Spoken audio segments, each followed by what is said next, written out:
was going to say, we should do something fun for your birthday. A proper party. Oh, how about fancy dress? I can wear my suit of armor, Elspeth. Good idea, darling.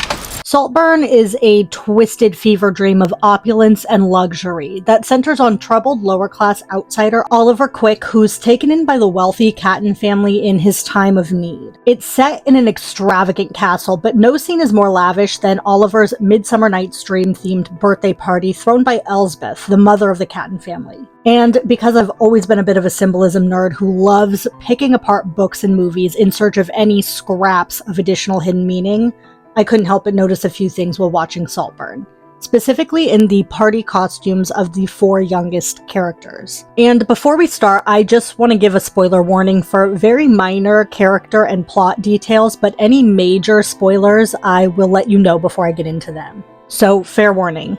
Starting with Venetia, who is appropriately dressed in a simple black backless mini dress, which is overlaid with a dripping crystal spiderweb body chain. According to costume designer Sophie Canal, she and director Emerald Fennell wanted a dress that would symbolize being caught in a web of lies. The dress even features a tiny crystal spider dangling between Venetia's shoulder blades. But I think we can go deeper.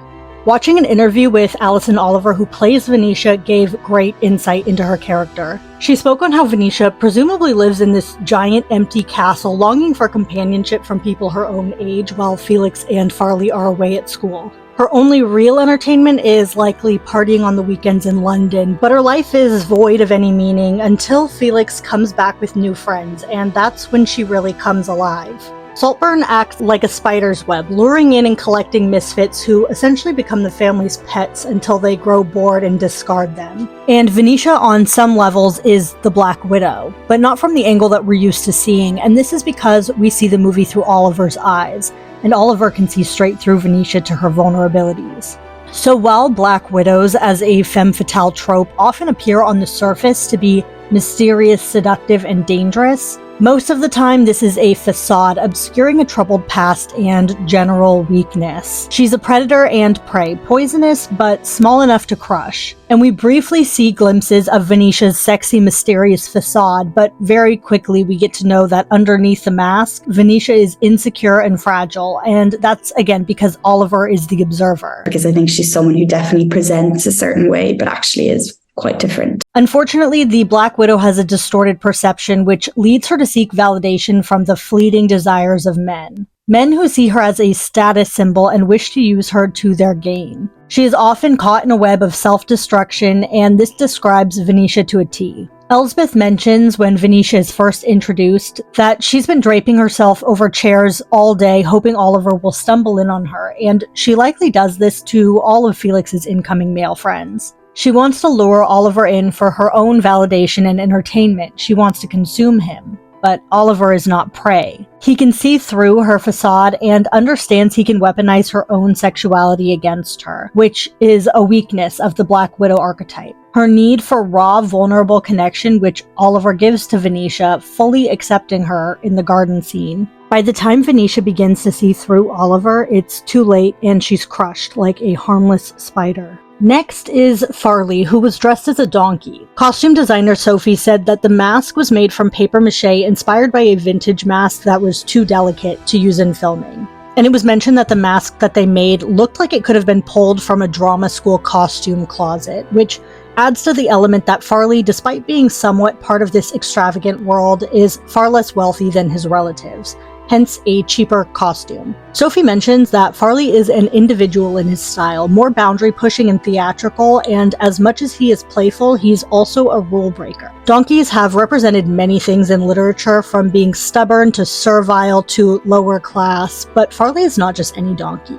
He's the donkey from Shakespeare's play Midsummer Night's Dream, which of course is the theme of the party. And Shakespeare's donkey wasn't always a donkey. He was transformed by fairies, which was meant to be a visual representation of his behavior that parallels how he's already being perceived by the audience. Both Farleigh and the donkey are self-absorbed and overly confident, and despite being right to be suspicious of Oliver, Farleigh is, well, a bit of an ass. Wow, it's a rental, right? Yeah. While Farleigh's costume is over the top and theatrical, Felix's is the opposite. Dressed as an angel, Sophie explains that he doesn't need to make much of an effort. It's his house and this is just another one of his mom's lavish parties. There's a cheapness to the wings. They're store-bought and sprayed gold. Gold for the golden boy. And Felix is by far the most pure-hearted and genuine of the main characters. He brings Oliver under his little angel wings and ensures that he fits in and won't be made the butt of his insensitive friend's jokes. When you dropped this on the floor by your feet, I was going to nick it, but I thought I'd do the right thing. I'll pay it back tomorrow. I know what you're talking about, mate.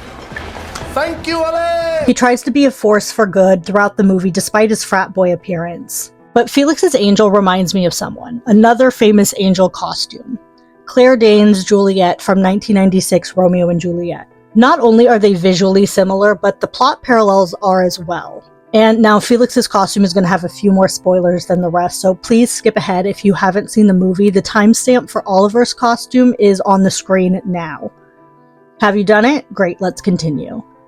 Saltburn is a movie about forbidden love fueled by an unhealthy obsession. And though Romeo and Oliver's motivations are different, the parallel doesn't end there. In Shakespeare's play, Juliet takes a potion that makes her appear dead, causing Romeo to poison himself.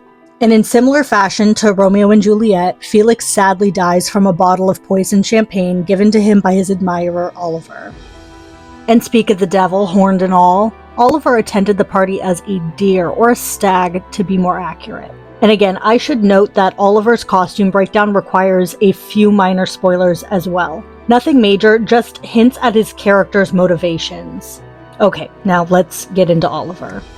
A deer or a stag is a prey animal at first thought, but ultimately an extremely dangerous one. For this costume, Sophie explained that it was heavily inspired by the concepts in Midsummer Night's Dream. She and Emerald had dozens of mood boards with men in floral designs and suits with folksy headdresses. They wanted him to have a strong silhouette and stand out in a crowd against the darkness and flashing lights. She explained that the embroidered oak leaves were inspired by a specific painting, and her sister-in-law did the embroidery sketches to include moths, which becomes a reference that Venetia makes towards Oliver's character if you remember the bath scene. He's a moth to Felix's flame, and at this point in the movie, it's unsure whether or not he'll get caught up in the web that is Saltburn. Oliver even wears a tiny moth charm on a chain around his neck in this scene. Additionally to this embroidered open-button white suit, Oliver wears a pair of antlers. And this is meant to represent that Oliver is a changeling, metaphorically of course, and it's undecided if he truly belongs in this foreign world. A changeling in Euro-Asian folklore is a substitution left by a supernatural being, often after kidnapping a human, usually a child.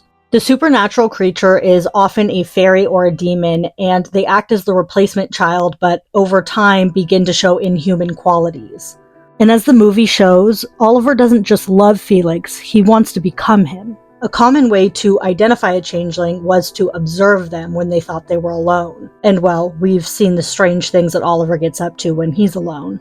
This is of course all metaphorical. Oliver is not a supernatural being.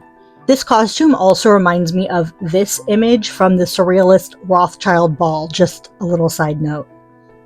All in all, I loved this movie. It was visually stunning, perfectly cast, and Barry Keoghan is a powerhouse. The subtleties of his performance are unmatched, and I'm excited to see more movies like this from him. After Killing of a Sacred Deer and Saltburn, it's clear that he has such a fearsome approach to his roles, and this is definitely getting several rewatches from me. It's so difficult to absorb every tiny element in a theater and then take it home hours later and regurgitate them, so I'm excited to see what new details I notice next time. Did I miss any symbolism in their costumes? And what was your favorite part of the movie? Please remember to label spoilers in the comments. This movie is so much better going in blind. And stay tuned next time for more video essays, pop culture deep dives, and celebrity gossip. Thanks for watching. Bye! Oh, that's just giving me goosebumps. Look, Pamela. Oh, no.